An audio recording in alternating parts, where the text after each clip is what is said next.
Hi, Dave. Thanks for letting me be a guest speaker. All right, let's get into it. A few years ago, about 3 to 4 years before mine, there was a pretty chilling report of Bigfoot stalking or following a man's family near the Oregon caves. Well, I think that thing roamed the whole area of the OC and the main Holland, Oregon area.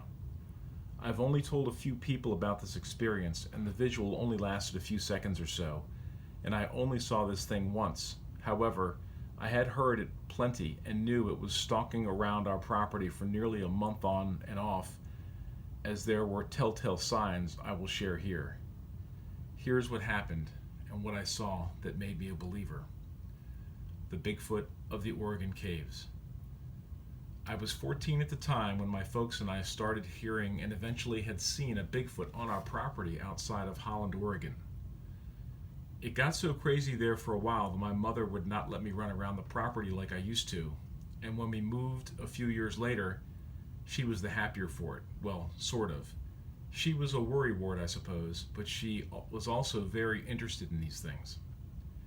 We did not feel bothered by it, my dad and I at least. Yes, it seemed to be a little antagonistic or just simply bothersome, but never did we feel like it wanted to kill or hurt us. I think what my father was thinking, it was curious and highly intelligent. We lived outside of Holland, Oregon at the time, as I said. My parents were well off from a product patent my dad had created years earlier. It is now a software still used. We had never had anything strange happen before this. At least nothing ever happened that told us there were more than the passing bear, cougar, or coyote that came through here. That was until one late February. The events happened over the period of a few weeks. I remember it was not until that last incident that we saw what it was. But the evidence between then and the sighting made it pretty self-evident, however. Slap, tap, give a dog a bone. That first night was really weird, I have to say. Until the sighting, we'd attribute it to a Bigfoot, but only after a few experiences. Of course, you could say, I did the whole time, but it had been laughed away by my parents. I recall being in my bedroom at the time, playing some video games the night of the evening of the first experience. No, I was not a video game gamer, guy like some, but I enjoyed football and other games like Madden 10. My mom and dad were out in the living room at first. It started out in the living room, not that I could hear it, what was going on at the moment, but eventually it would make its way to my side of the house and right out my window. My mom and dad were chatting, I recall, and the chatting turned to complete quietness. I sat there playing my game when I realized I was hearing nothing. That is when I turned the sound down and heard something weird. It was as if something was dragging something hard against my bedroom wall, from the outside, of course. Like a large stick. As my imagination would eventually get away with me, it sounded like a large fingernail dragging across the rough siding. It stopped, and that is when we all heard a loud slap. I heard my mom practically scream for a split second as the front door slammed shut. My dad had run outside, rifle in hand. It was about 3 to 4 minutes later that he would come inside and tell us all was safe. My father was an author of books and computers and tech, a software guy to be exact. So his search and kill mode out here in the boonies was about as effective as Michael Jackson's or that of that guy on Facebook. Suffice it to say, however, he did know how to use a gun. When he returned, he gave it up to a person wandering around outside trying to scare us. Maybe a teenager or two down the road trying to scare folks. He did notice a couple, 2 or 3 impressions in the hard frozen snow, but it was frozen that it was so frozen that it was simply like an impression from a shoe at best. Even I saw one the next morning and did not argue the fact. After that, my mom settled down and walked around the house talking about how she was going to find that kid or person and give them a tongue lashing for scaring us like that. Well, it was no person, we would come to learn, and trust me, I don't think you'd want to yell at this thing. The other strange thing was that our dog, who we were going to pick up at the vet from on the next day, his bowl outside with the huge ham bone my mother had put in there was gone. just up and gone. It was there earlier that afternoon. I would know. I sat it there. But of course, that too, we thought, could have simply been explained away as a result of an animal stealing. Listen, did you hear that? I do not think these things are dangerous one bit. Okay, maybe if you were threatening it, but I do not believe they are as dangerous as some say, and some from your stories here, Dave. Personally, I think this thing was simply curious, was all I was, as I mentioned before. But these things, I gather, there is way more than one running around. Can be rather intimidating and downright scary at times, I'm sure. Their size alone can be daunting to someone. The next time we would notice anything unusual was by me when I was out near the back of the property. I was with a friend, and we were doing some target practice with our compound bows. While my parents were not hunters or fans of hunting for that matter, I was, and they respected that fact. I received the bow for my birthday that same year, and my friend Tommy and I were out mastering the skill of archery. The winter was almost over by this time, and things were about to ramp up in the creepy and weird out here in Holland on our property. I was taking a shot, and as I let it go, Tommy made me sin, meaning missing the target in archery, when he suddenly put his hand on my shoulder and said, "Listen, did you hear that?" I did not know at first, but he swore he heard someone saying something. I looked at him as if he was nuts for a second, I remember, but then I heard it too, like a weird gibberish mumbling not too far away from us. Personally, I thought it was probably within 15 to 20 yards of us. But we heard it nonetheless and could not make out a word of it. About a few seconds or so after that, we heard it again from the same general direction.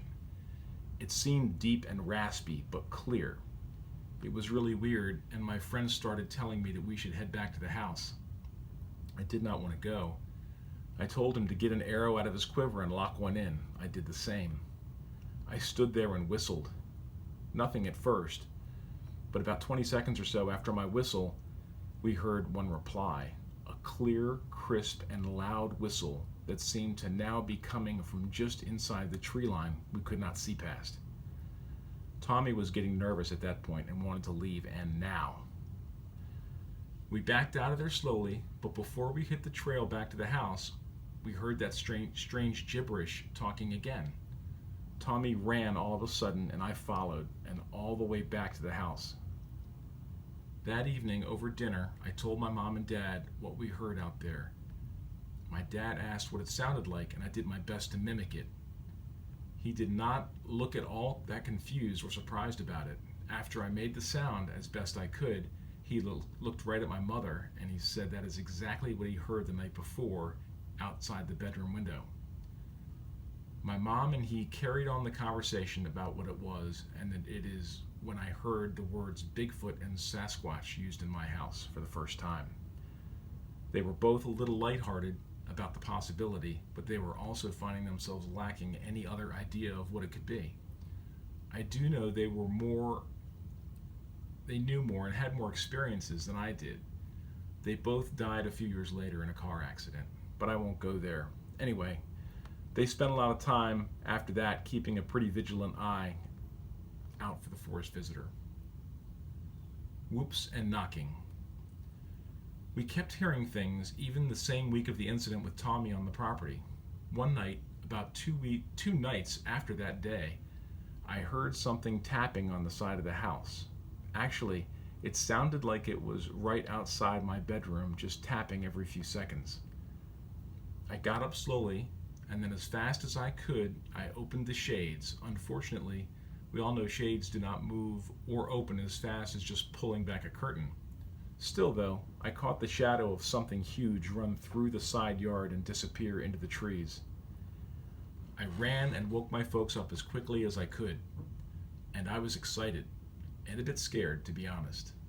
I told them that I saw the silhouette of something that seems to be as tall as the gutters are off the ground, and it moved fast. It was dark out, but at least there was enough moonlight or ambient light to see the shadow that I was sure was, in fact, a Bigfoot.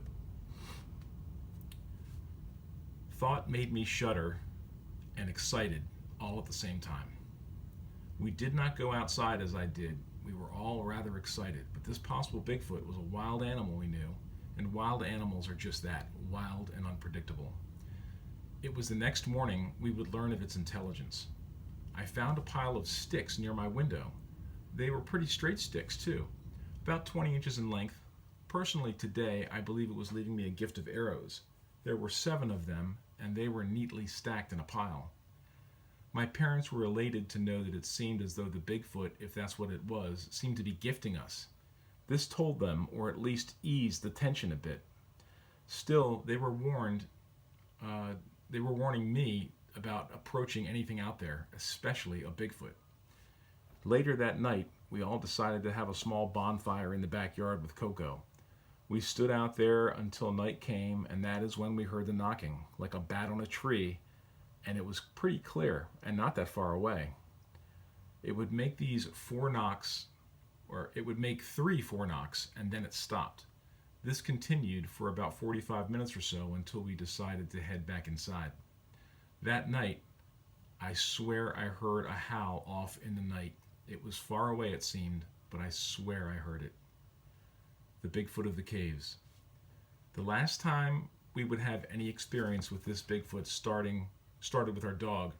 He was a mutt, not too big either. His head reached my knee, but this would be a visual seen by all of us, and our best guess of what this thing was would be confirmed. I do remember, though, that my dad had a few conversations with some folks about Bigfoot in the area, and there was no lack of stories to go around, he learned. He even heard from one individual who had seen one follow his family while visiting the Oregon caves less than a decade earlier. He was on the fence about, and I quote, wildness of these animals. Questions about how dangerous they could be were and seemed to be a big question weighing on his mind, not to mention my mother's. Of course, like anyone, the final answer for him was that they were a wild animal and that, like any wild thing out here, they could be dangerous, given the reason to be.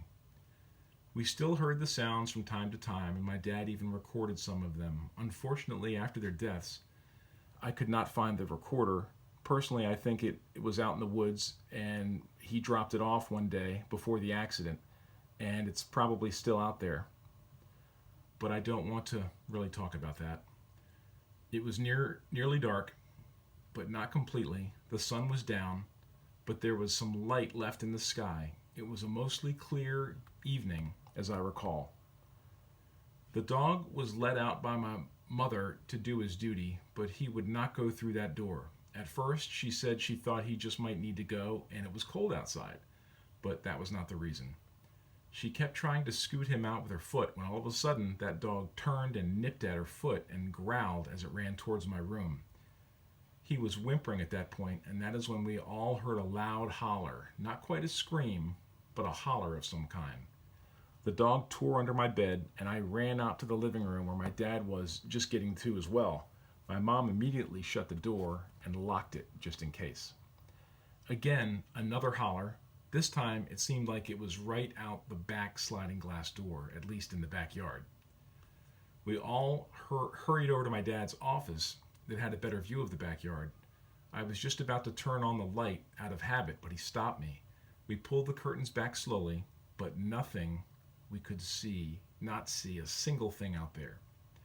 Another holler, and we were sure it was coming from the tree line that was no more than 30 yards from the back of our patio and the fire pit. The outside streetlight finally flickered on from the side of the property near the driveway. That helped a bit to illuminate the backyard, enough to see 2 green glints of eye shine just inside the tree line. It looked as though they were staring right back at us, and every few seconds or so they would disappear behind a tree, then come right back. My dad bravely opened the window slowly to have a chance to hear something. Boy, did we. That same gibberish Tommy and I heard that day was going on, and what got us the most excited was that for the first time there was an answer from the east. There was multiple Bigfoot on the property at that point. My dad made a whistle, and immediately it was followed by a response, a whistle. Suddenly, the howling or hollering came back, and personally, I remember it sounded more like a howl than a holler once we heard it better through the open window. As the howl subsided, my dad said, "Look," in an intense manner, and that is even when this thing walked out into the light and back off into the woods. It was huge. So huge, its body blocked out some of the trees behind it. It was hairy or covered in fur. Today, I believe it was hair looking back. It was long and, well, stringy. We could not get a clear look at the face on this thing, but you could tell there was no neck to speak of. It was as if the head just grew out of its massive shoulders, and the brow line was thick or heavy. The head was slightly conical, not too pointed, but conical, I would say. Its arms dangled past its knees, and you could see long fingers, and I mean long. It turned its body all of a sudden and let out a howl that practically shattered my eardrums. The whole conversation I hear today about infrasound does make sense. You could feel the vibration and tone. It stopped, turned its body to look back at us, and it was gone in one graceful stride. It was dark, so getting a great visual was not possible, but it was good enough to see this was not a person, but a Bigfoot. Back to, well, normal. I do not share the encounter and experience much. It brings up a lot of memories of my parents. I guess that is why I have not done the interview circuit ever. I prefer it the way it is, I suppose. But it was a crazy time, a fun time, and a scary little time here and there for us. But that is our story. Thanks, Devin.